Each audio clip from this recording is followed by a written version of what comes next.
and particularly during the pandemic, which is why we want to ask all of you, and I'll put my mask on as soon as I'm done here, to wear a mask. That is, we need to protect everybody. We need everybody to stay healthy. So we'll appreciate it if you keep your mask on during the event. We want to we're particularly grateful to all the organizations, 17 altogether, 17 organizations that have supported us here today.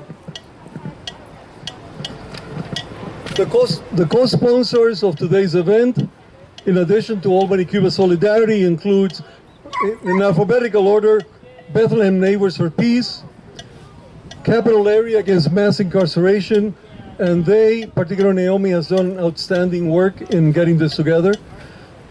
Capital District Coalition Against Islamophobia, Capital District Socialist Party of New York, Democratic Socialists of America, Jewish Voice for Peace, Palestinian Rights Committee,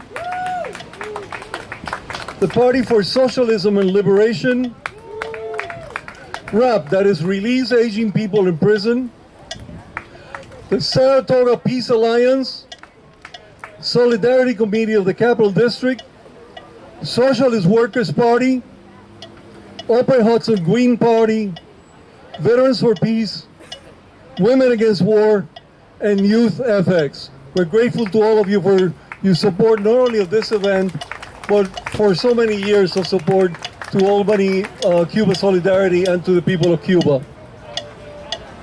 We're here today because we hope with this event to contribute to strengthen the bonds between the Black Lives Matter movement and anti-imperialist organizations in the capital region. And there is a reason why we're here and not somewhere else. There's a reason why we're here in Townsend Park, what so many of us affectionately call Imperialist Park, and it has to do with this horrendous statue behind me.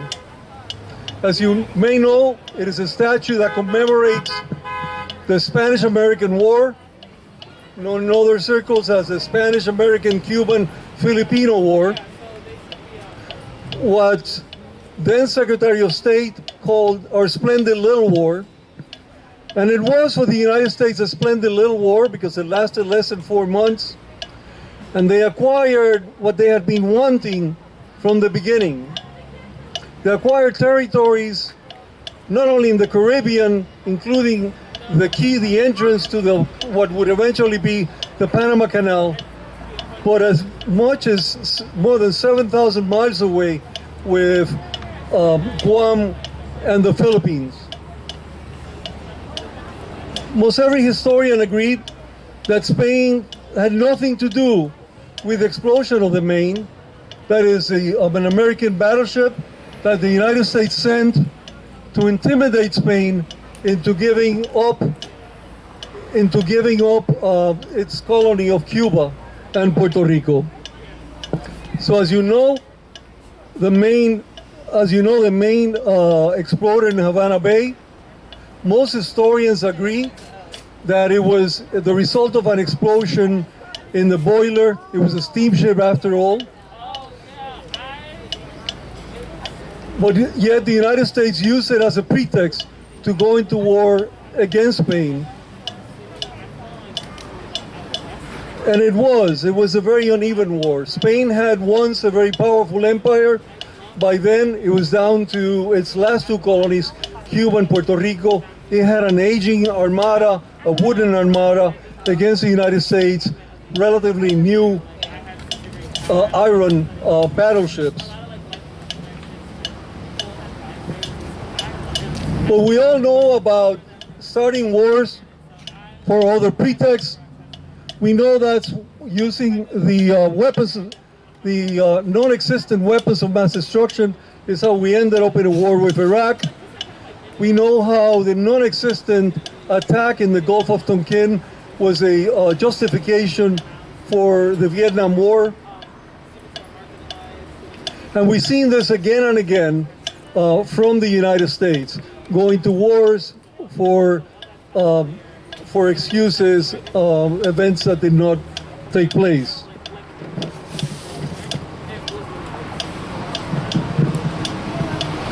The fact is that since the earliest days of the United States, the leaders, the founders of this country, were saying that there were some possessions that they wanted to acquire.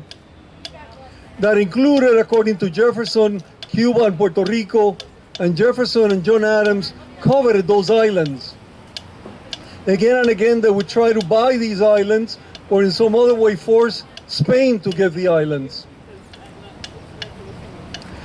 It was Jefferson, after all, who said Cuba and Puerto Rico are like apples that inexorably, by the force of gravity, should fall in the United States' lap.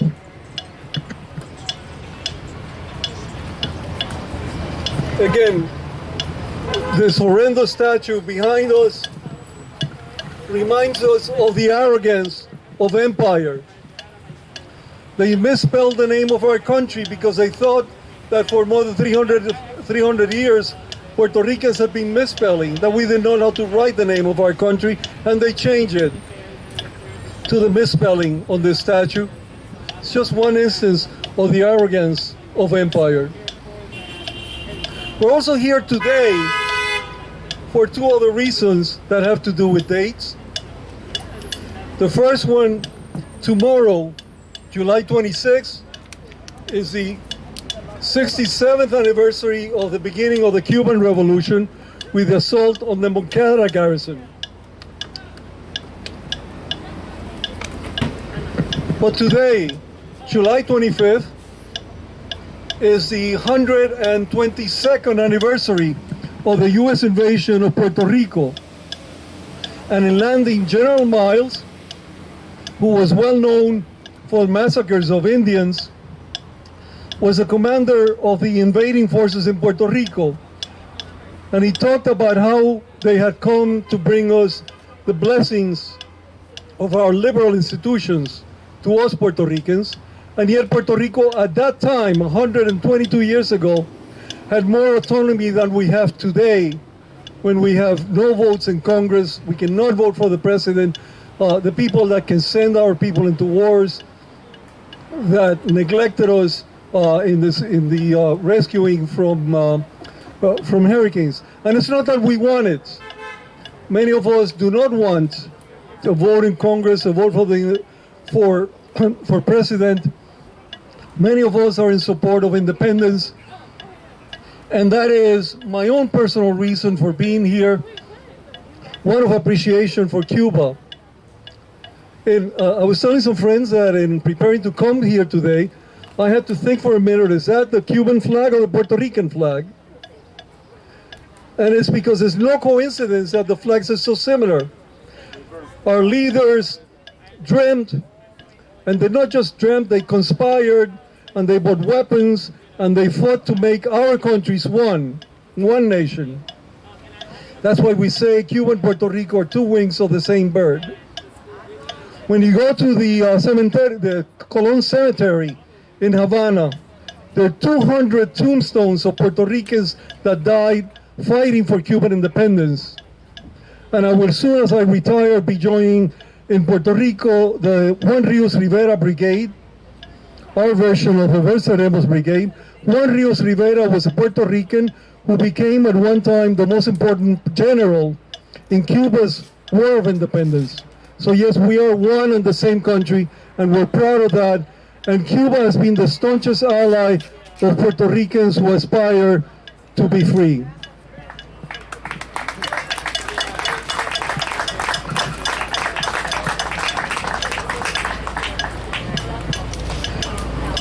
But again, to understand empire, let's take the case of Cuba. The United States took Cuba over.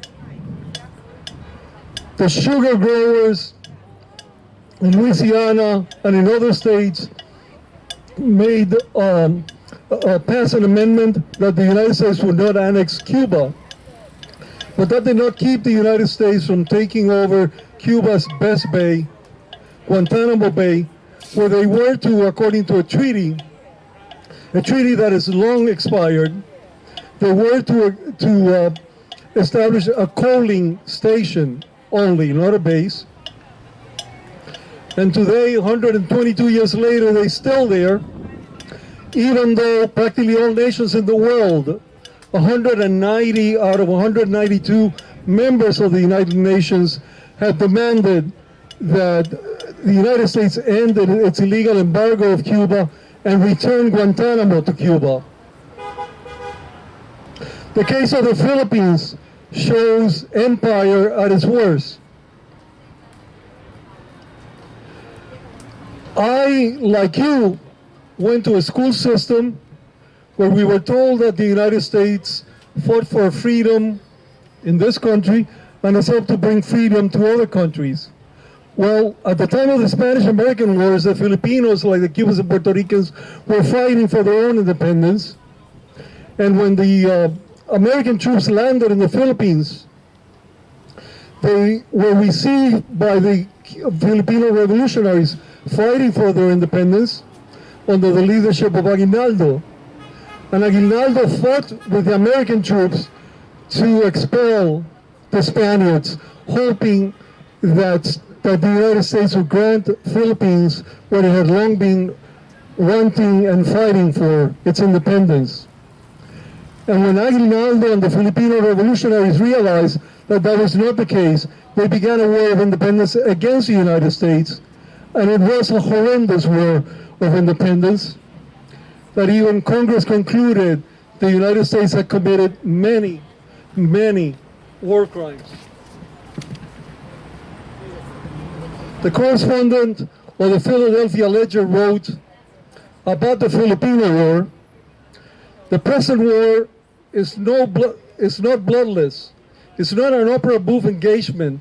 Our men have been relentless, have killed to exterminate men, women, children, prisoners and captives, active insurgents, and suspected people from lads of 10 up. The idea prevailing that the Filipino as such was little better than a dog, and he went on, but I would not. This war resulted in the deaths of between 250,000 and 1 million Filipino civilians. And it is there in that war that the United States rehearsed and perfected the techniques of waterboarding and other torture methods that it continues to use to this day, among other sites in Guantanamo Bay, in Gitmo.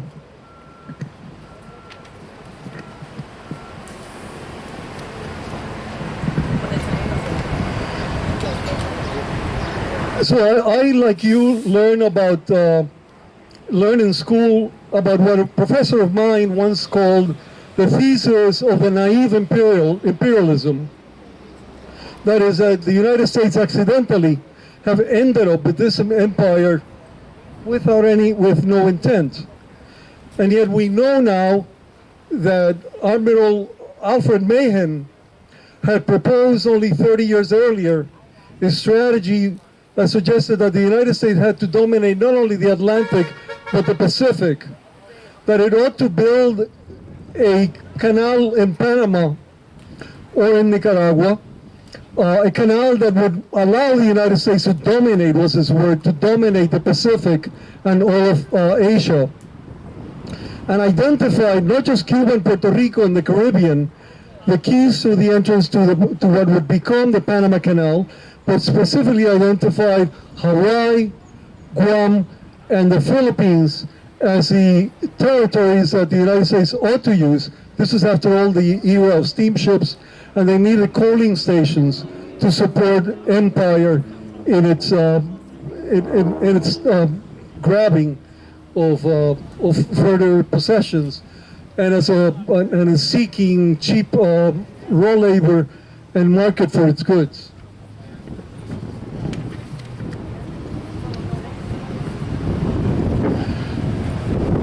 But if you ask, what does this have to do with Black Lives Matter? I'll talk about that now. Whenever I read the accounts of the treatment of African slaves, and I suspect many of you go through something similar, from being captured in Africa, being packed in inhumane conditions in ships, so that many died in transit and were simply tossed overboard. When I read of the buying and selling of Africa's slaves, of separating families, or raping women and girls, of whippings, maiming, torture, and murders, I think, how is it possible that humans, that people could inflict such cruelty on other people? And I suspect that you have also wondered about that. Well, the answer is that one of the tactics of empire is to dehumanize us. To dehumanize those that it wants to oppress. It did that in taking over this land from the Native Americans. It defined them as savages, as something less than humans, as being dull, and not particularly concerned about land. And so they should just move over and allow the settlers to take over increasing land. So it is the definition of African Americans, or Native Americans, or Filipinos, of Puerto Ricans and Cubans and of other people that explains how it is that the United States, that people can inflict such terrible acts of cruelty upon others. I got it.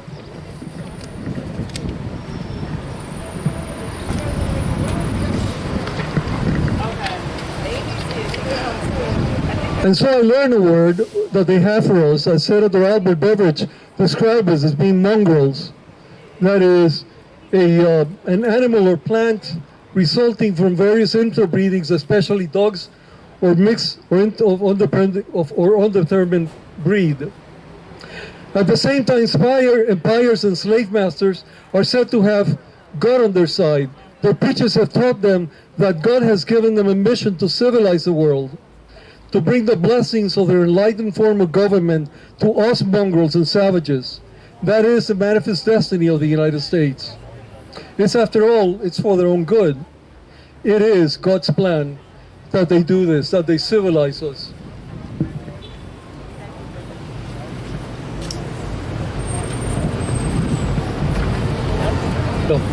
And so, the question then is, and this will be my last point, the question is, so what do we do now? How do we move forward to challenge empire? How do we move forward at dismantling white supremacy? And in this is perhaps the only point in which Marx and W.E.B. Du Bois agreed that empire and the capitalists divide us, they use race to divide us, and thus to enable them to exploit us even better. The antidote to that is unity. The antidote to that is for us to work together, to bring our movements together. And so that is why we say the people united would never be defeated. But we have to mean it. The people united will never be defeated. Say it with me. The people united will never be defeated. El pueblo unido jamás será vencido. Thank you very much.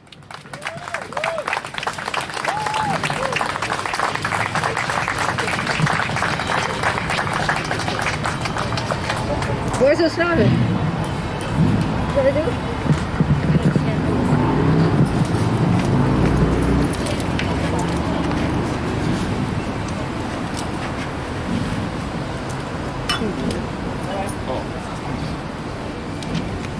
You want to play for? Are you going to play for a minute? Yeah, we're going to play and then she's going to do it. Okay. We're going to have a little percussion break here for a minute, and then we're going to do our presentation on Black Lives honoring Cuba in tribute to Asada. First a little bit of percussion. Wake us up a little.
Alfonso, and I'm from Troy, and I'm going to lead us in a chant that was made famous by Assata Shakur, so I would like you to repeat after me. We have a duty to fight for our freedom. We have a duty to fight for our freedom. We have a duty to win. We have a duty to win. We must love and support one another. We must love and support one another. We have nothing to lose but our chains. We have nothing to lose but our chains. We have a duty to fight for our freedom. We have a duty to fight for our freedom. We have a duty to win. We have a duty to win. We must love and support one another. We must love and support one another. We have nothing to lose but our chains. We have nothing to lose but our chains. We have a duty to fight for our freedom. We have a duty to fight for our freedom. We have a duty to win. We have a duty to win. We must love and support one another. We must love and support one another. We have nothing to lose but our chains. We have nothing to lose but our chains. Last time, it is our duty to fight for our freedom. It is our duty to fight for our freedom. It is our duty to win. It is our duty to win. We must love and support one another. We must love and support one another. We have nothing to lose but our chains. We have nothing to lose but our chains. Ashe, thank you. Ashe! So we have a few little presentations here to talk about the connections between Cuba and Black lives globally and Black lives here in the U.S. And we're going to start with Ceci Alfonso. Thank you. Good afternoon. All of you get a little closer since we're all in this together. Not too close. Okay? All right, that's okay. Just wear your masks. All right.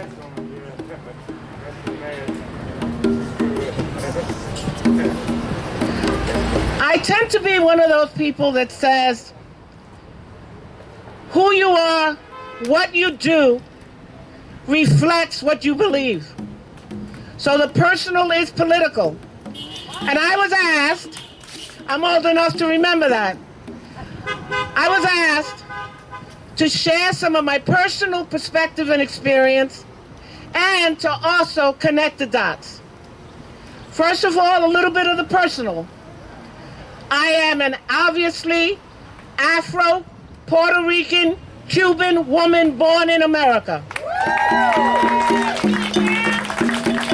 I come from a Cuban father, black, and a Puerto Rican mother, black. So let me tell you a little bit about what I come from. First of all, I and you that are here come from good stock. Okay?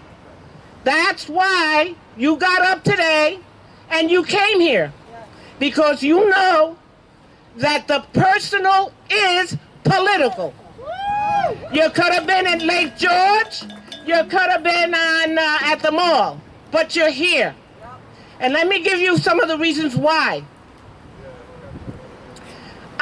And this is a personal, on September 11th, I woke up in my hotel room.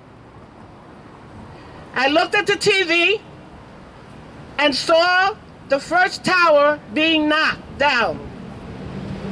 I went to the bathroom, came out, and saw the second tower blown up. And I said, oh shit, and I'm in Cuba.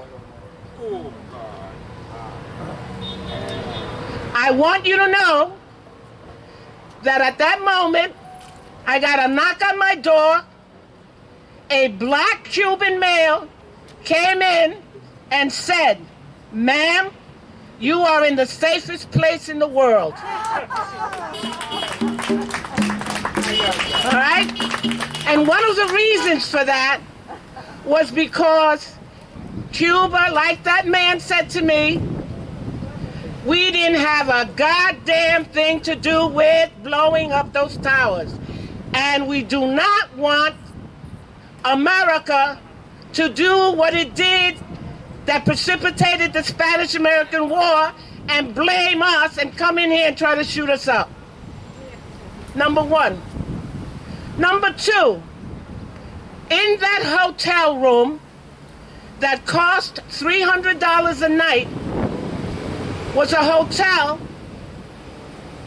that my grandmother could not even walk in the lobby. So the fact that I was in that hotel acting like I owned the place, and I did. And let me tell you another thing on the personal. In case you don't know this, when the Americans and the Europeans, the white folks who controlled Cuba, understood that the revolution was on, was when Castro walked into Cuba with the peasants, with people that looked like me, and he walked into the International Hotel with the peasants who were looking around, because remember, they had never been allowed to be in there. When the white folks went to Castro and said, okay, we're in your corner, but you got to get the colored people out of here, and he said, get them out of where? This belongs to them. That's when the white folks said, this shit is serious. And they packed up their stuff and left. Because you and I know that talk is cheap, but when you act like black folks matter, America gets scared. And that's what started. The following day, the white privileged Cubans and the Europeans packed up their shit and left. Now, one of the reasons I am so proud to be Cuban and why we stand here today is because when Cuba went into Angola, anybody knows their history? All right? Cuba went into Angola, and again, when they went into Angola, and the United States of America basically said to Cuba, I know you're supporting the Africans against the white South Africans, the Belgians, and everybody else. When he said, they said to him, yo, babe, now I'm paraphrasing, but essentially, the Americans and the Europeans said, listen, you know that we are on your butt. If you get out and let the Africans and South Africans overrule Angola, in other words, overrule and control the blacks, we will get off your ass. Cuba thought about it, so did Castro, so did Raúl, and they basically said, nah. Again, now think about this. I and you are part of a group of people who happen to be in an island right now que se llama Cuba, an island that the thing that they export today, because this country has been pissed off since that day that Cuba had the nerve to behave like the United States of America. In other words, going into other countries and fighting with the other people and for the other people. How dare you? America is the only one that can do that. But Cuba said, wait a minute. These are Africans fighting for their land, and how dare you? And you know what? Cuba has been paying for that ever since. Cuba stood up for people that look like me and look like them. And you know what Cuba said? Cuba said, hey, listen, those Africans are my Africans. Because the Portuguese brought those Africans from Angola, from the Congo, to Cuba. I have Angola African blood in me. They didn't like that. So in closing, do what the Cubans did. Stand up for humanity, and if it looks brown and black, the more, the better. Thank you.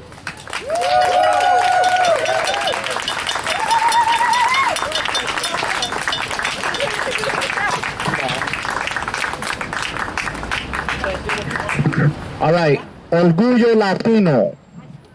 In Spanish, that means my Latino pride. But that's something I've struggled with deep inside. A struggle I've tried to find that which is me, understanding that my roots run deeper than the Caribbean Sea. Understanding that Cuba was once referred to as Guyana, Dominican Republic, as Quisqueya, or Haiti. I can no longer say I'm just a Latino born in the Washington Heights of NYC.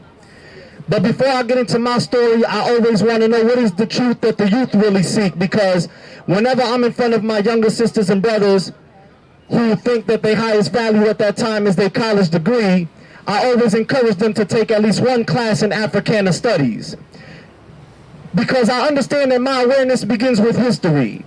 Yet his story has left me in misery, wondering where it is that my people be, mi gente. So I took this journey. I sat down with some elders at their table. They brought me back into time, and it was there at the cradle that I found my true roots and felt a little more stable. See, if you don't know where you're from, then you don't know where you're going. You keep on keeping on, and they'll keep on showing you just black and just white, just political fights, the days of the slave trade and the civil rights. And I tried with all my might, but in no classroom could I find my Latino pride. That lack of education is what forced me to look deep inside, trying to find a part of me that allowed me to identify. I'm not black enough to be black or white enough to be white, but I took a deep sigh when I realized that even to call myself Hispanic or Latino in itself could be a lie. I say it's a lie because if my people weren't introduced to the term Hispanic until 1976, then what the hell were we called in 1975? So I say we got to take it back to when we was called Carib and Arawak. I say in honor of my ancestors, my great-great abuelitas and great-great abuelitos, don't call me Hispanic, don't even call me Latino, because I'm an African first, and if not that, I'm Taino. But people be like, how he be talking this Afro-Latino shit when his skin's so white?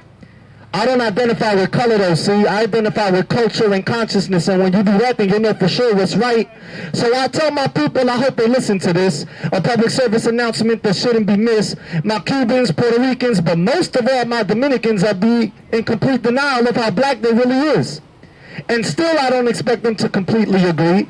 I don't even expect them to always listen to me. I leave them with a quote that I heard by Dr. Sister Marimba Ani, who got it from Dr. Kwame Nkrumah, the one who led Ghana to first independently be free, who said, I'm an African, not because I was born in Africa, but because Africa was born in me.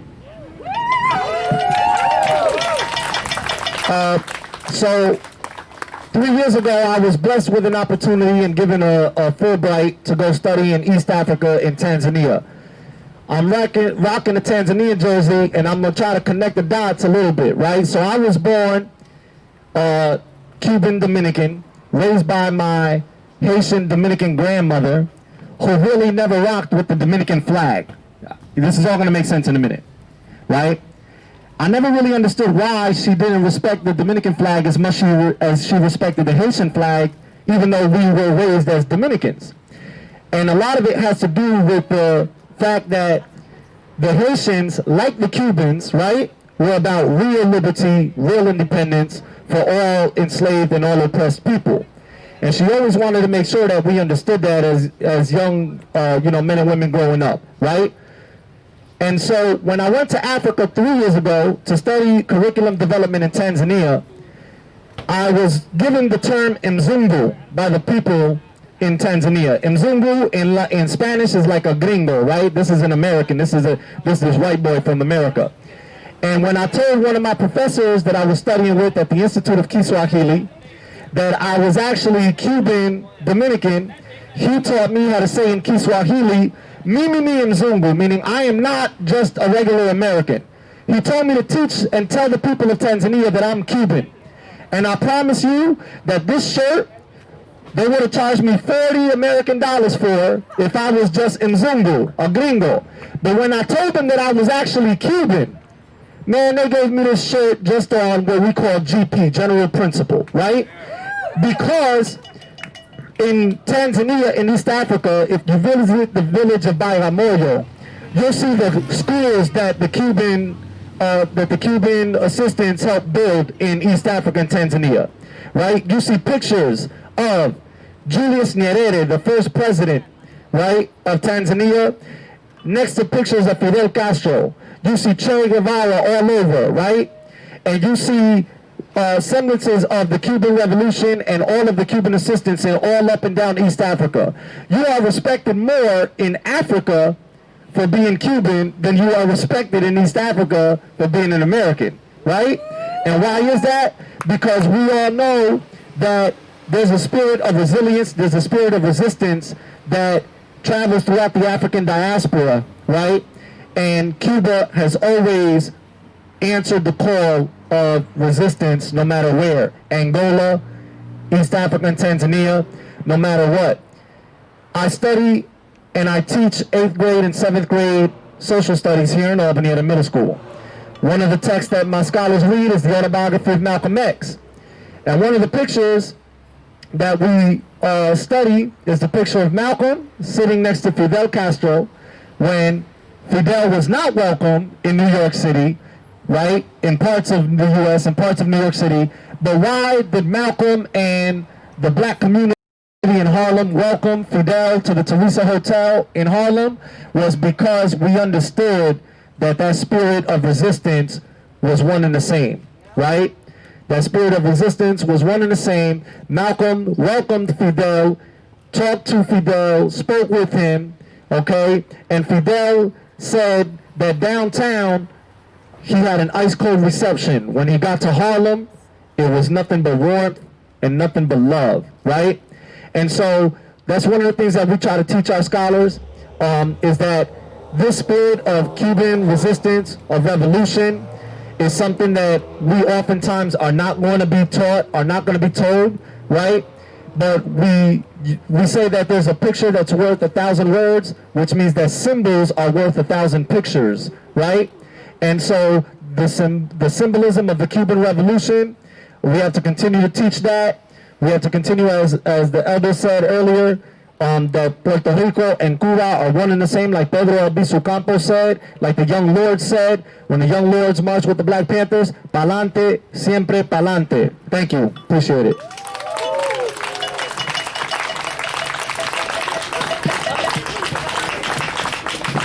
Woo. Thank you, Lajas. Thank you.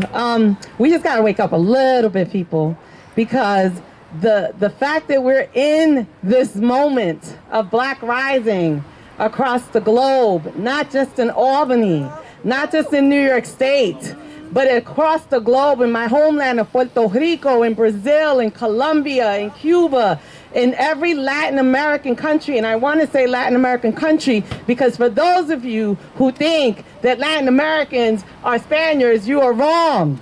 Many of us are Black. And many of us stand with Black Lives Here and Black Lives Aboard and the Cuban Revolution. And so I am here to bring forth what today means. Today is July 25th, and the Albany Cuban Solidarity Group is honoring the Cuban Revolution. But for many of us who are Black from Latin America and who are women, femmes, Black trans, and LGBT, today is the International Day of Afro-Latinoamericanos, Afro-Caribeñas, y la diaspora. It is the International Day of Afro-Latin women, Afro-Caribbean, and the diaspora, which means that today, as we are here honoring the Cuban Revolution, Black sisters are continuing in the same spirit of the Combahee River Collective, which Ceci failed to tell you that she was a part of. In the same spirit of Ashara Shakur and the Black Panther movement. In the same spirit of the Young Lord movement. In the same spirit of every critical resistance that we have had in this country and abroad. Today are all virtually Skyping and meeting to talk about global international solidarity. Do you hear me? No, I don't think you hear me. Because if you heard me, you would be yelling. Do you understand what it means for Black women, Black trans, Black LGBT folks to come together? Because if we are free, then you are all free. Do you understand? And so today, on el Día Internacional de las Afro-Latinas and Afro-Caribeñas, I as a Black Boricua, affirm solidarity and continue to support the Cuban Revolution. But it cannot be despite Black lives. Do you hear me? It cannot be separate from what? It cannot be separate from what? Every fucking single goddamn fucking day. Do you hear me? Every day. Do not be fooled. Do not be fooled. The independence of my country cannot be without what? That's right. Do you understand me? And so we are here in this critical moment, literally going into the next legacy of what those revolutions look like. We are here now, today, representing what Black liberation means. Because if it means Black liberation for us in Africa, in the hoods of Harlem, which is my home, in Troy, New York, which I've made my home, in Albany, New York, then it is everywhere. And we have got to have that analysis that brings us without these goddamn border walls. Do you understand me? We have got to. One of my mentors, Ntozake Shakur, may she rest in peace, said to me, Luce, we have got to speak the language of all the colonizers. Why? Because my people have been raped and forced to speak English, Portuguese, French, Creole, and every motherfucking language you could think of that separates us as Black people, and you all are thinking I'm Spanish. Do you understand? We have got to end that shit. We've got Black people across the world. Across the world. And that is why this country, this current president, and many white racist extremists are scared.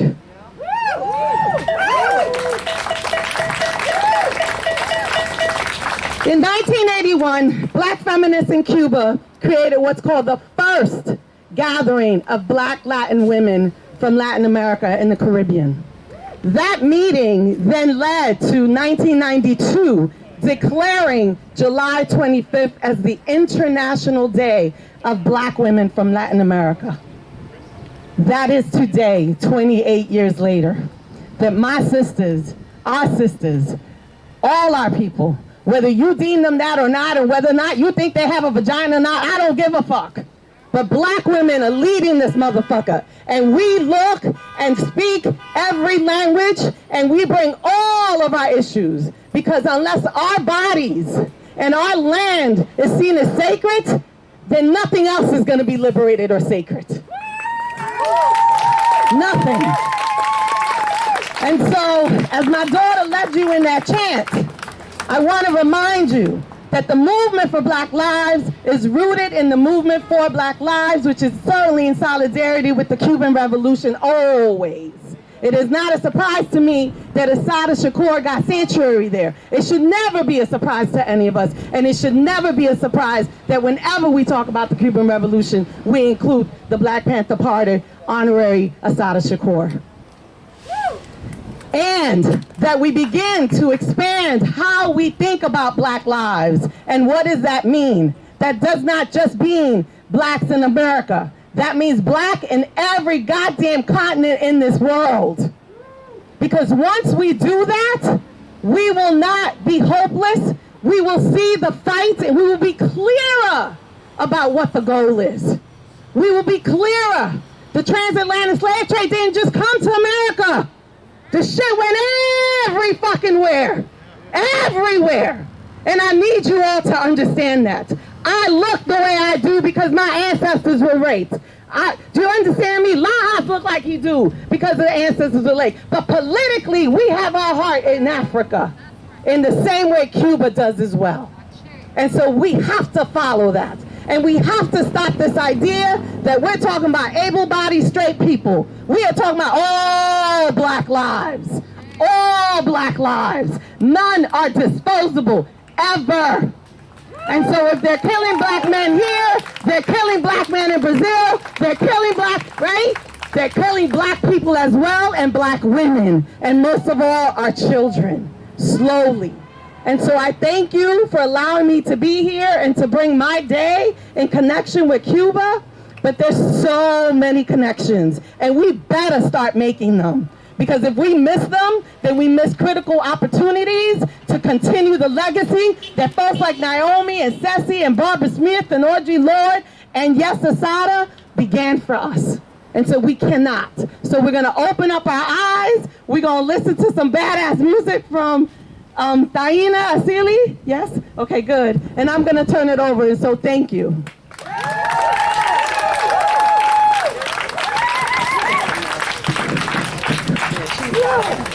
Fantastic, Luz. Thank you so much. I am thrilled to be able to bring you Taina Asili. We're doing some serious social distancing over here, so we're gonna stay in our little spot. Thank you so much to all the speakers who have gone before and everyone for organizing this. I'm so glad that I'm going after Luz and Lajas because what they spoke about is so important to this next song that I'm going to sing, which is called Prison Break. This song is a song that I wrote. It was one of the first songs that I wrote for my most recent project, Musical Life, that I'm a part of today.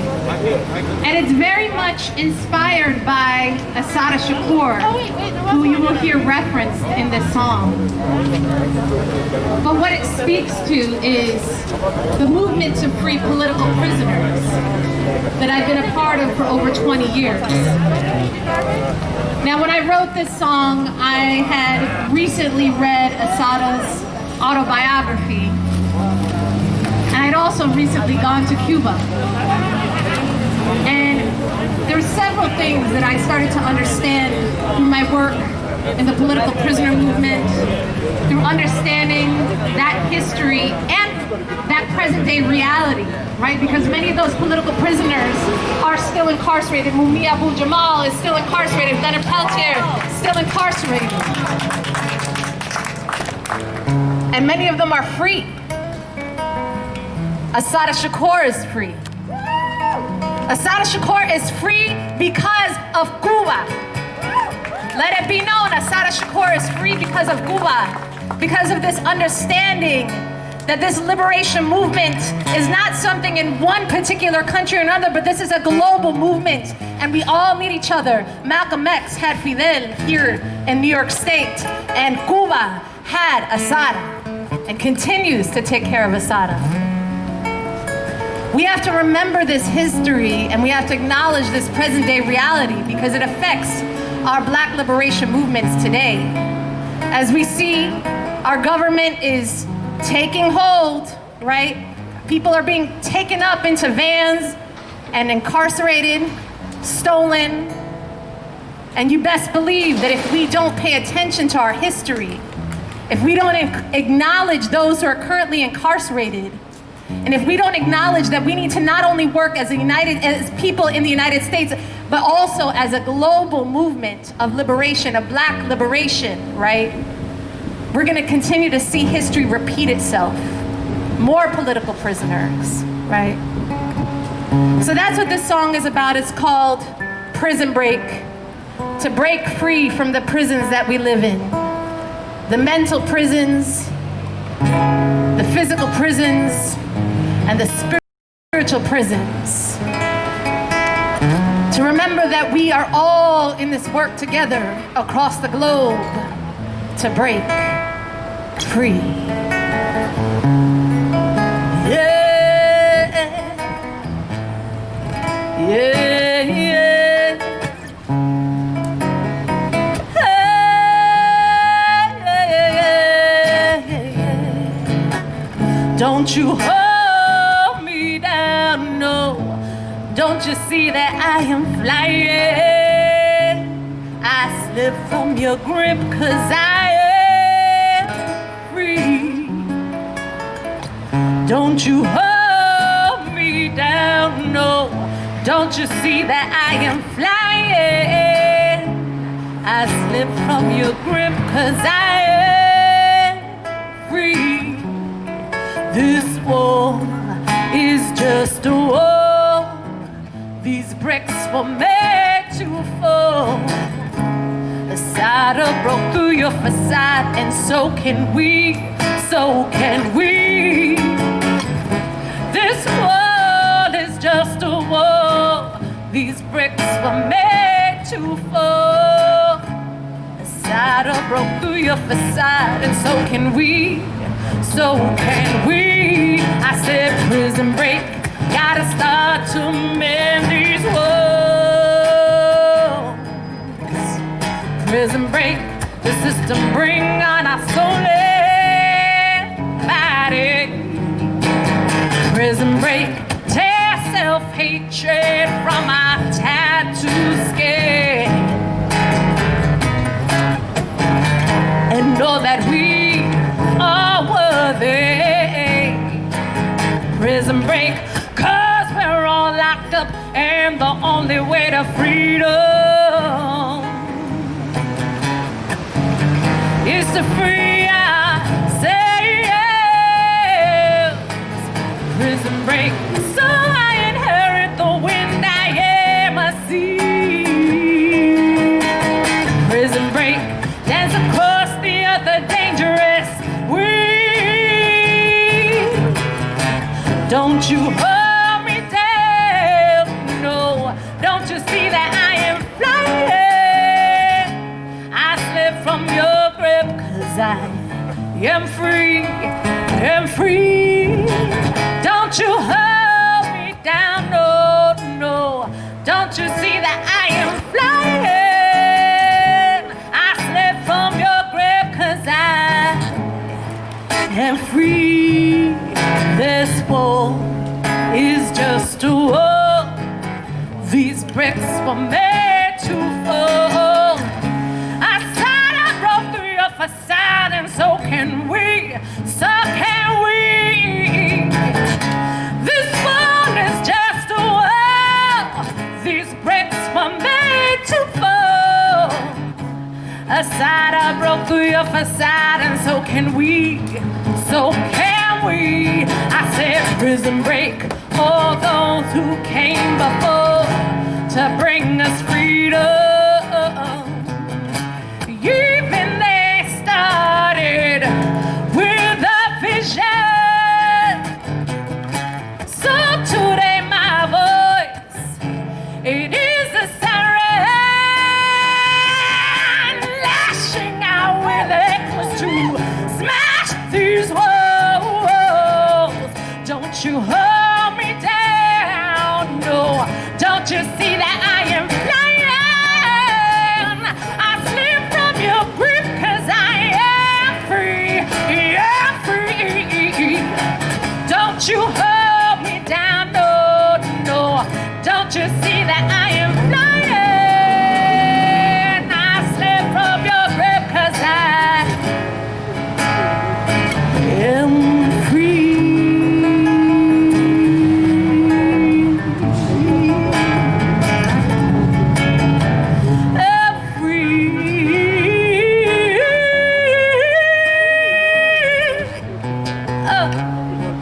You are the metal, but I am the fire. You are the rust, but I am the water. You are the concrete, but I am the flower. You are the jail bars, but I am the dust.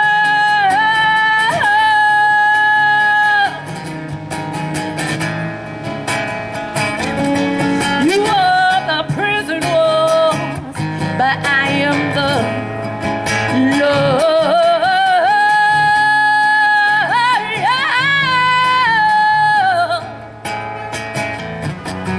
The love, the love, love, love.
So we have another song that we were gonna share.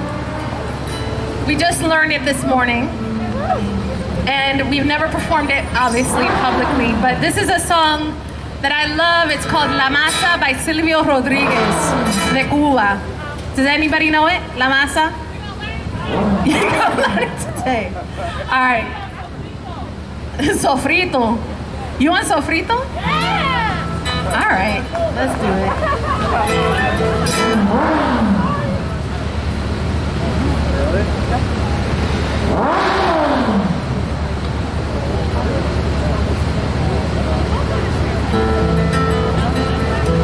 So if I didn't mention it before, like Luz, I too am an Afro-Boricua.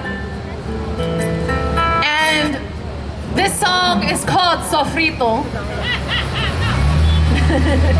And this is a song, oh, okay, we're gonna have Lajas join us. Give it up for Lajas holding down the rhythms for us today. It's been a while since I sang.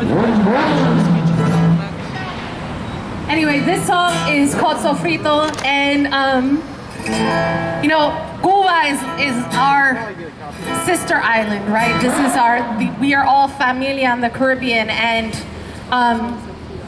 our movement for independence in Puerto Rico is very much linked to Cuba. And just to make this connection, this song, it was inspired by my grandmother, who held us together as a family through food, through her prayers, which I really like to think of as her areito, her indigenous poetry prayers that she would hold for us. But the metaphor of the sofrito is this potent mixture of powerful ingredients that when blended together make up the Boricua nation. And I'm gonna use this metaphor today to expand that even further out, to talk about us as part of the diaspora, right, of the Caribbean. And the sofrito that we hold, the strength that we hold in this fight against imperialism, which Cuba has led. Cuba has been such a powerful leader in the fight against imperialism.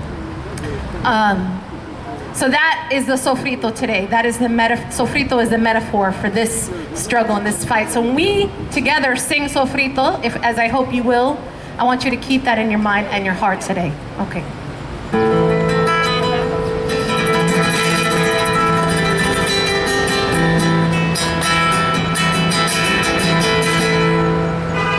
En lo más profundo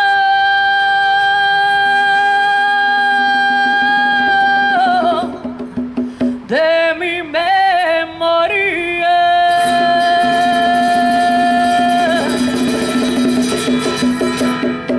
vive un sabor de otro día.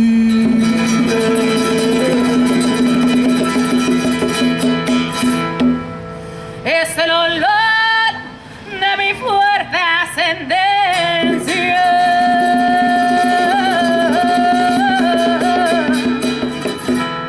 En las sabias manos de mi abuelita.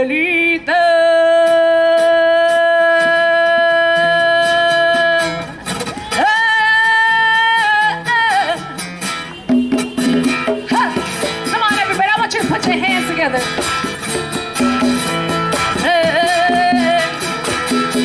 Sofrito, el corazón de abuelita.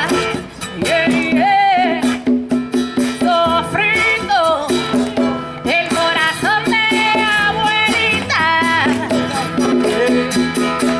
Un puñado de ajo machacando en el pilón. Lado sabroso, secreto,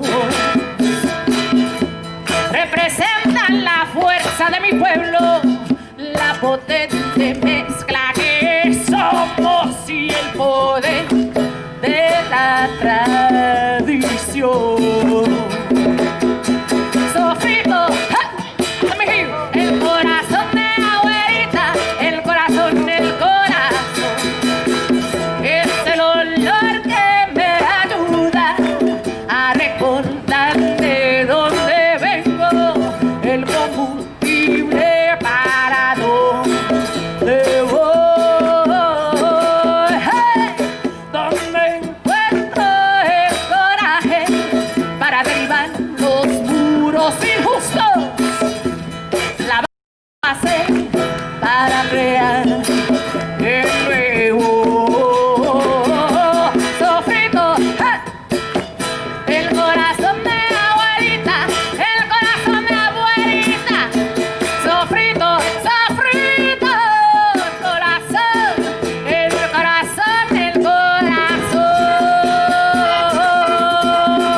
supremacy, and a very special thanks to Naomi who put this together. Thank you all. Our next speaker is Doug Bullock. Doug is going to speak on behalf of the Nurses Union. And he says he's also going to dance to Diana's music.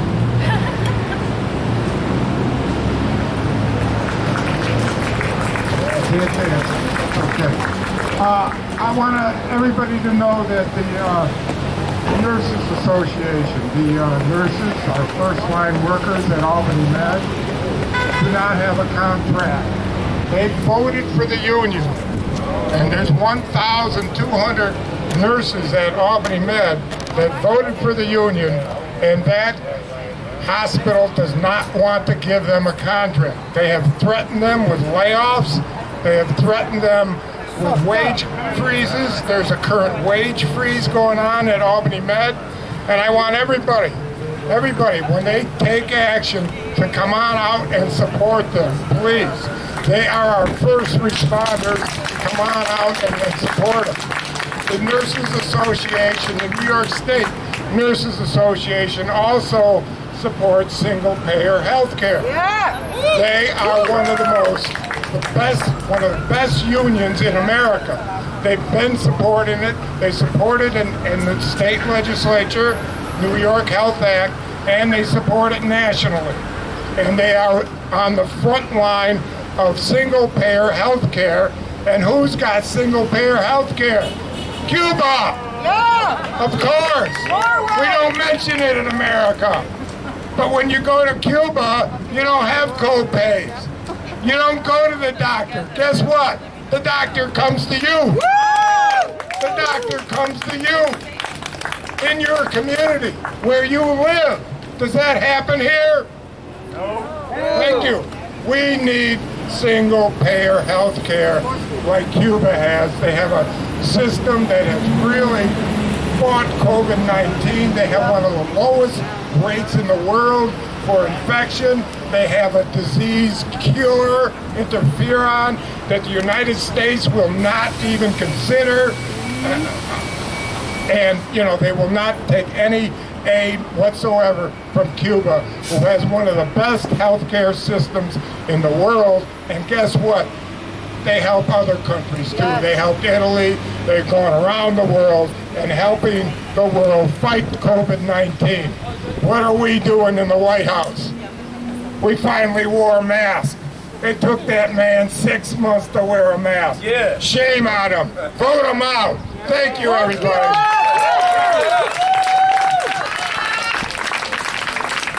Thank you, Doug.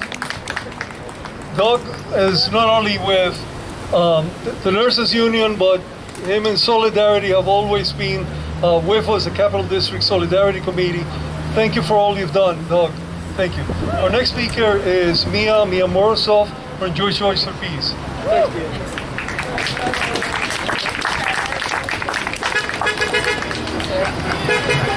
Good afternoon. I'm proud to bring solidarity and love from the Capital District chapter of Jewish Voice for Peace. As Pepe mentioned, there's a direct connection between the Spanish War of imperialism and today's event, and the belief that the American continent, and in fact the whole world, belongs to white men.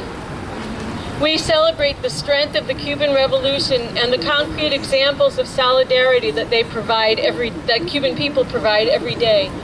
I've been to Cuba many times, and I've been inspired by what Cuban people have accomplished and by their support for those around the world who fight for liberation, peace, and human rights. I'm often struck by the difference between the awareness that Cubans have of the rest of the world, including the U.S., and versus the little understanding that Americans have about Cuba. In fact, I can't tell you how many times in the last few months Cuban friends have expressed concern for me because of the high rates of COVID-19 in New York State. Meanwhile, they're sending medical teams to other countries to deal with COVID. And meanwhile, Trump I think, has encouraged those other countries to decline the assistance. I don't think anyone has listened to that, yes. Jewish Voice for Peace is a national organization. We have chapters in more than 70 cities. We're based on what we see as the best of our multicultural and complex heritage as Jews. Histories and cultures grounded in centuries of struggle against anti-Semitism and injustice. Jewish Voice for Peace rejects those who claim to speak for the Jewish community, but who instead speak the language of colonialism, racism, repression, and conquest, and who apologize for and excuse white supremacy. Our traditions of justice compel us to speak out in solidarity with the Palestinian people, to fight for Palestinian liberation and for an end to U.S. military support for the Israeli government. We do this because it's right, because the oppression of the Palestinian people is the result of colonialism and imperialism and is a form of white supremacy, and because we've learned that our survival and safety depends on solidarity.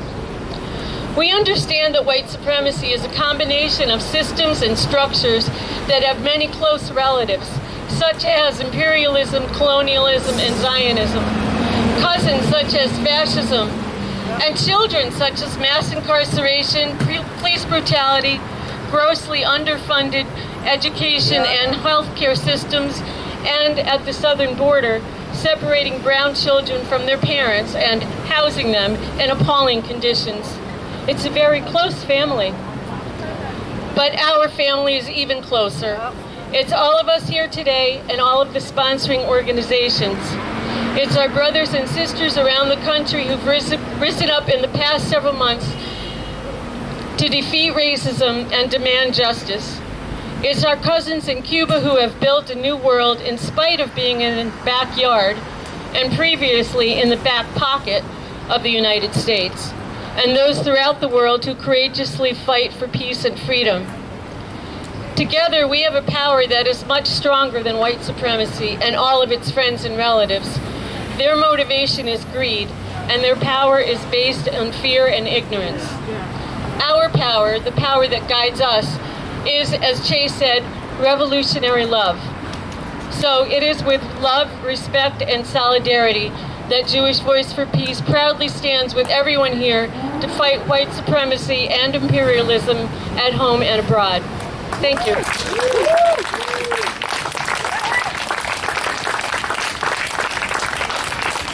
Thank you, Mia. Next speaker is Jake Barrasso, who is with Socialist Workers' Party, a strong supporter of Cuba and a strong supporter of Albany Cuba solidarity. Thank you. Thank you, Pepe. One of the things we want everyone to do is think about going to Cuba. We generally organize a few trips a year. Obviously, with the virus, we haven't been able to do that, but we hope to restart that as soon as possible and have delegations go from here. Many of the people that will speak today have gone on one of these trips, including myself. One of the first steps the Cuban Revolution took in early 1959 was to ban racial discrimination. In employment, in public facilities, there were segregated beaches. They actually also banned the entire police, they took down the entire Batista Police Department and the Army, and they replaced those servants of the dictatorship with proven revolutionary cadre from the revolutionary movement, the July 26 movement. That's why you don't see police brutality and institutionalized racism in Cuba. It's complicated, and I'll come back to that a little bit. But the road forward charted by the Cuban Revolution is the only road to ending police violence once and for all here as well, in my opinion. The massive size and broad composition of the recent protests here shows the rejection of racism and police brutality today, and without these, we wouldn't see the prosecution of cops like the cops who killed George Floyd. And we need to keep up the pressure in these fights and demand prosecution of the cops that killed Breonna Taylor, Carlos Lopez, Elijah McClain, and many, many others. That's how we can build a broad-based movement that unites working people in this country. But cop brutality is endemic to the capitalist system. The role of the police Part of the capitalist rulers' criminal justice, quote-unquote justice system, is to mete out intimidation, punishment to working people, fighting unionists, and disproportionately to African Americans. But the police cannot be reformed, I don't believe, even through defunding, source of discussion among those who fight police brutality. I don't believe community policing, diversity training, or civilian review boards, with or without teeth, can change the nature of the cops. They exist to protect and serve the interests of the wealthy rulers. It'll take a powerful, disciplined, militant, working class-led movement to win the fight against police violence and brutality in this country. Like the mass black-led movement that overthrew Jim Crow segregation in the 1950s and 60s in this country. Because of that movement, we actually see less racism today than we have ever in this country.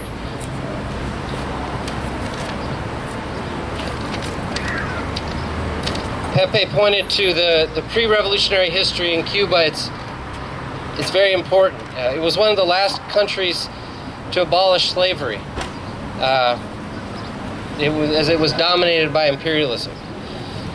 Slavery existed until 1886 there. And the U.S.-backed government of Batista, which was there before the revolution, maintained this Jim Crow segregation that I mentioned earlier was banned, and by implementation by the rebel army, enforced the banning of that, which was the key thing. They acted on it. By eliminating the source of institutionalized racism, capitalism, the Cuban Revolution opened the door to unprecedented gains by blacks and women and their fuller integration into all aspects of society, even though many deep-rooted prejudice remained and remain today. It's the fact of the matter, and when you go to Cuba, you'll learn about it. But Fidel Castro said in 1986, as they began to take another offensive against racism, he said, "We can't leave it to chance to correct historical injustices. It has to be the work of the party." He's talking about the Communist Party of Cuba. "We have to straighten out what history has twisted." Just to wrap up, I believe that this revolution it's an example of how racism and all forms of exploitation and oppression can be confronted by the working class in a situation where the working class actually wields state power. And I believe that's the road which we have to go. Capitalism and the very wealthy will perpetuate racial discrimination through their system. If working people take power, we can use the state on our behalf in these fights. And we can and need to build such a revolutionary movement in the United States. We can start by joining the struggles of working people today, such as the strike by over 4,000 union shipbuilders in Maine, and the fight by nurses at Albany Medical Center that was just mentioned. I don't have to do that. So thanks for listening. I am with the Socialist Workers' Party. I encourage you to check us out and all the groups here and get involved. Prosecute the cops who killed Breonna Taylor in her bed, and end the economic and political war against Cuba. Thank you. Thank you, Jake. Like Jake said, Albany Cuba Solidarity meets every third Monday of the month. We meet at Friends Meeting House on Madison Avenue. If you'd like to find out about our meetings or our trips to Cuba, please speak with me, speak with John, with Freda, or Mabel. Get us your contact information so that we can keep you informed about future events and trips to Cuba. Thank you. Our next speaker is Peter Lavinia with the Upper Hudson Green Party. Thanks, Peter. Thank you, Michael. Thank you for having us here today. I want you to take a look at the names on this statue. A lot of times we walk by, we don't take a look. They're the names and countries of peoples that were conquered by the United States. There are 4 million people that live in U.S. colonies to this day. We're not really taught about that. We need to say their names. American Samoa, Guam, the Northern Marianas Islands, Puerto Rico, the U.S. Virgin Islands. We're here for Cuba. Say its name too. Cuba was conquered by the United States in all but name, because Congress had passed a law that it couldn't be an official colony. But Cuba rebelled. Cuba set up a government that showed the oppressed people, the workers and peasants of the Western Hemisphere, another way, a better way. And the American ruling class has never forgiven Cuba for doing this. It's embargoed and threatened Cuba. But Cuba still stands free. We're here to celebrate Cuban independence, to demand that the U.S. ruling class end its homicidal embargo, and to link the struggle of Black Lives Matter and American workers with their comrades in Cuba. We must also never forget that this country was built on colonization and occupation of native land. That the land we stand on today is occupied native land. We have visible internal colonies today. Washington, D.C. is a colony. And this country is full of colonized space where people have no right except the right to be terrorized, brutalized, and exploited. A space where cops right here in Albany beat and gas those that resist. Where we work if we can find work and the boss profits. No health care, no education, and no voice. It's all capitalism. Capitalism needs colonies, it needs exploitation, it creates and it needs racism. We need to get rid of capitalism. The Green Party stands with Cuba, and it calls for an end to the embargo. We stand with the oppressed peoples of the United States and call for self-determination and independence of all peoples living in U.S. colonies. We say defund the police. We are proud to be here in solidarity with all of you. We invite you to join us, stand with us, run for office, support those who run as anti-imperialists, and help us build a different and better world. Thank you.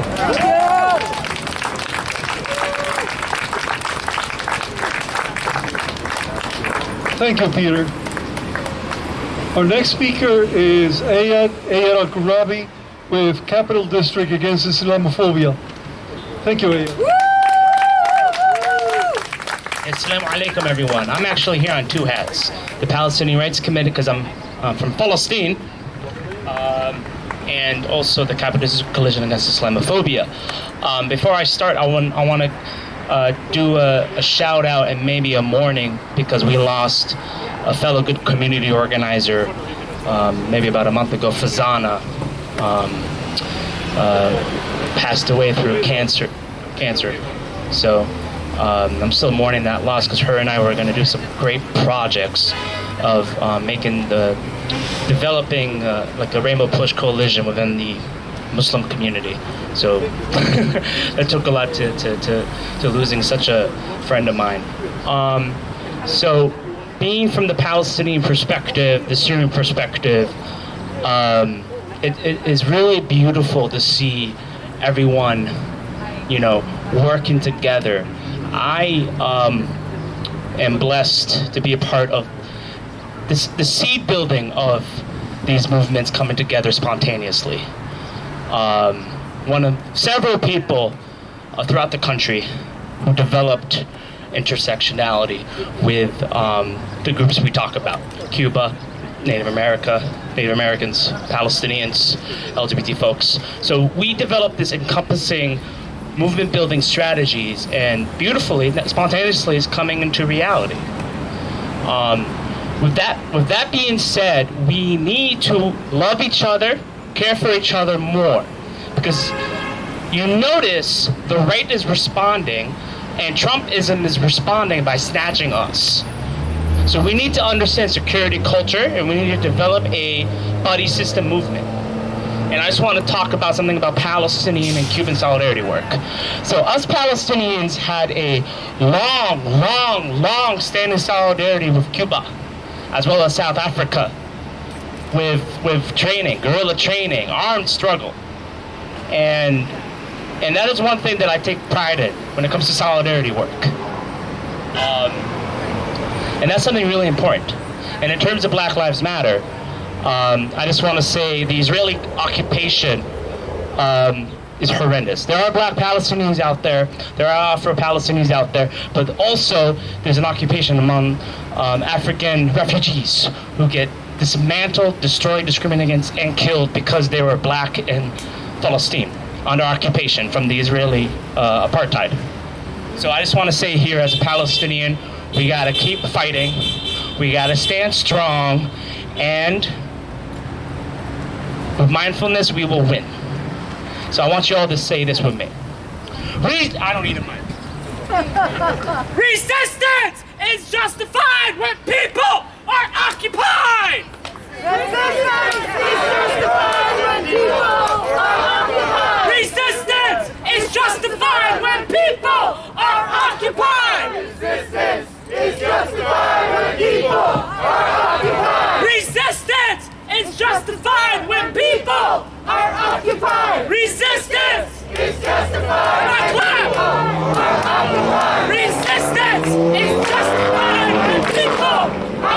occupied! Resistance is justified when people are occupied! Resistance is justified when people are occupied! Resistance is justified when people are occupied! Resistance is justified when people are occupied!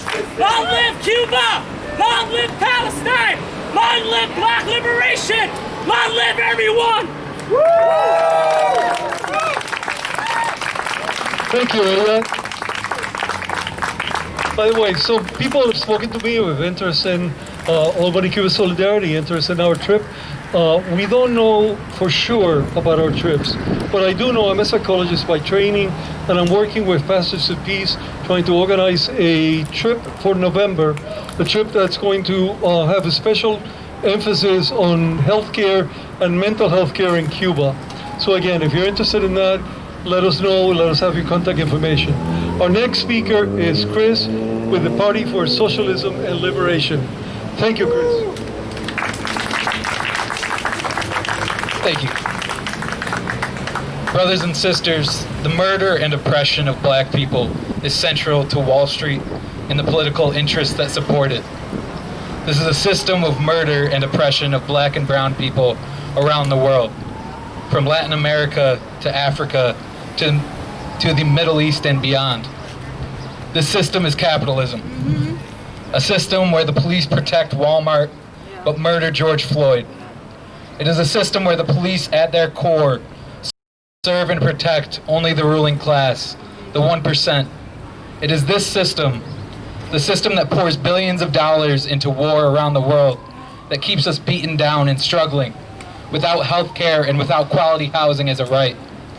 With more than 50 million people having lost their jobs, a wave of evictions and foreclosures is beginning to sweep the country.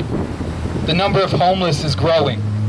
Instead of providing real relief, the government of the wealthiest country on the earth is unleashing police departments to evict people from their homes, harass the homeless, and continue to carry out routine acts of violence and brutality in black, Latino, and indigenous communities. Housing courts in America are going to be flooded with evictions, making hundreds of thousands, if not millions, homeless in the midst of a pandemic. In Cuba, the people are guaranteed housing.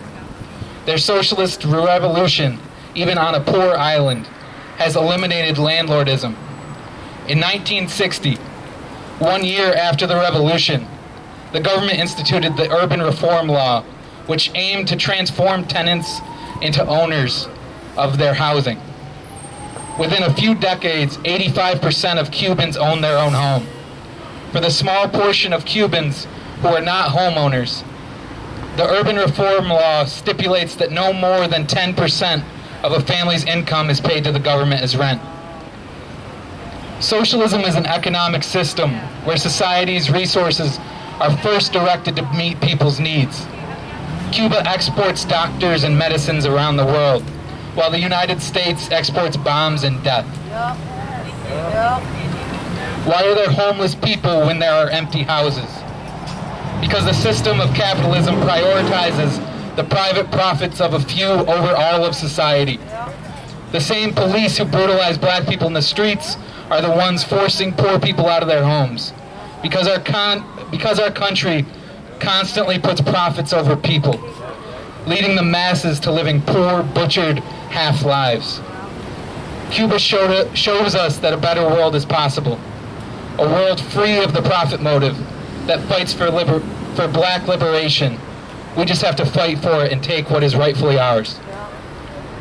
We must not allow minor concessions from the government to appease us. Eric Gardner's murder by the NYPD demonstrates the ineffectiveness of chokehold bans. The cops will never stop brutalizing and placing black people in cages if we keep the same system. That is their purpose and has been since the very beginning. They began as slave catchers, ensuring that black people be subjugated and oppressed to serve wealthy whites. This is exactly what they are doing today when they brutalize and intimidate black folks. They are paid to murder black people.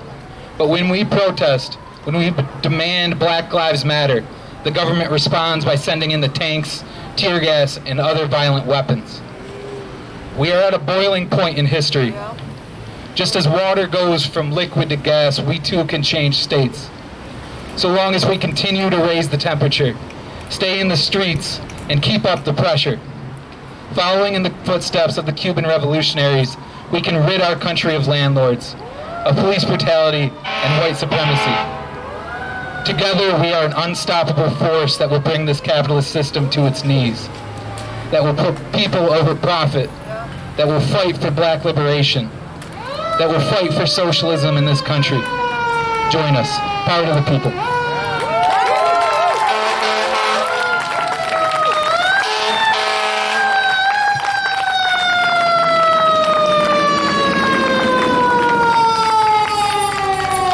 Thank you, Chris. Thank you to the Party for Socialism and Liberation. Our next speaker is Kenyon Ryan with the Capital District Socialist Party. Kenyon.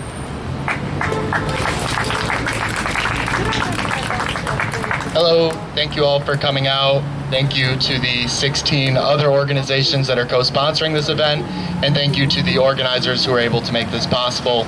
I'm a member of the Capital District Socialist Party, which stands wholly in support and solidarity with the Cuban Revolution of 1959. It is that revolution which prioritized health, housing, and education for all, no matter the race. Nonetheless, what we're always going to hear about Cuba under this U.S. regime is that it's a dictatorship, there's no human rights, they're all abused, no freedom of speech, et cetera, et cetera. You know, ignoring these hypocrisies, you still need to highlight some of the issues of white supremacy and capitalism in the USA. In the United States, segregation was allegedly eliminated in 1952, I believe, but what do we see today in schools? Some of them are more segregated than they were in the 1950s, before the Cuban Revolution. Housing in the United States is redlined and gentrified to the extent that all resources are separated on the basis of race and profit revenues, so that the white communities get more money, get better resources in their schools, better access than the black communities. And then you have to question, why is the black community so much more impoverished? In Albany, in Syracuse, where I'm from, one of the highest segregated cities in the United States. And then with health, I mean, COVID-19. Who are the hardest hit by these issues, like a pandemic? The Native Americans and the black community, the trans community, the people who are most at risk. The U.S. does not prioritize the smaller people, the people who are considered smaller. It prioritizes white people because it's based off white supremacy, power, all of it. It's nonsense. And so, thank you all for coming out. It's important that we all get organized. There's a lot of issues coming. Austerity measures are in the works already for the coming economic collapse. It's time that you get organized to fight white supremacy, to stand with the Cubans and the people of the colonized world and the third world. People of the world, unite. You have nothing to lose but your chains. Thank you, Kenyon.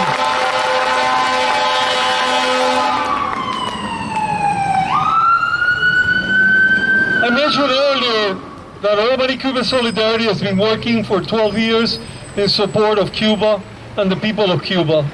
But long before there was an Albany Cuba Solidarity, there was a Mabel Leon. Mabel has organized Pastors for Peace caravans in the capital region for close to 30 years, along with working with Women Against War, Grannies for Peace, and with just about every organization. It's a treat to have you here, Mabel. Thank you once again. And thank you for all you've done for Cuba. And thank you. Thank you, Cuba! I work on peace issues. Bottom line, no justice, no peace. No justice, no peace. No justice, no peace. What we need to do, we have a big assignment. We need to be working for justice. Justice in this country and justice around the world. And you have heard speakers that have inspired you to do that. A few words about Cuba. Cuba is a third world nation, a little island, and it stands up to the beast, the United States. That is a message to all of us. And what does it do? It provides free health care to its citizens. It provides free education to its citizens. A poor little nation country. Let's talk about the virus for a minute.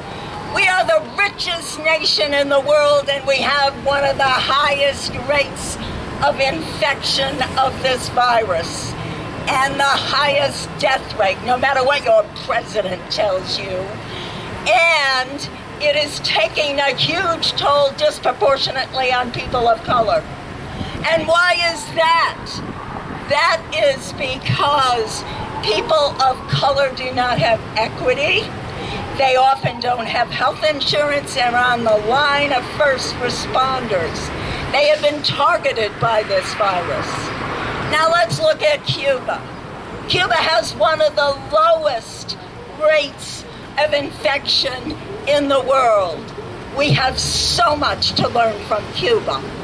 While the United States exports bombs, violence, imperialism, and dominance, Cuba exports doctors and healing. Cuba sends more doctors around the world than the United Nations. We have much to learn from Cuba. We live in a country where racism is institutional. It's not a matter of changing one police force. It's not a matter of bad apples in the police force. The whole system needs to be changed. And I don't just mean the police force. The system needs to be changed for us to reach justice. And that means that every single one of us need to be working on this every day in solidarity with Black Lives Matter. No justice, no peace. No justice, no peace. No justice, no peace. Woo!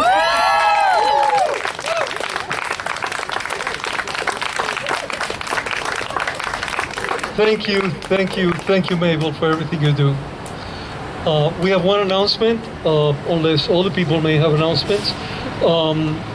So there's been some to do at Saratoga about some statues that apparently were defaced in some way, or maybe improved in some way. And so there's a demonstration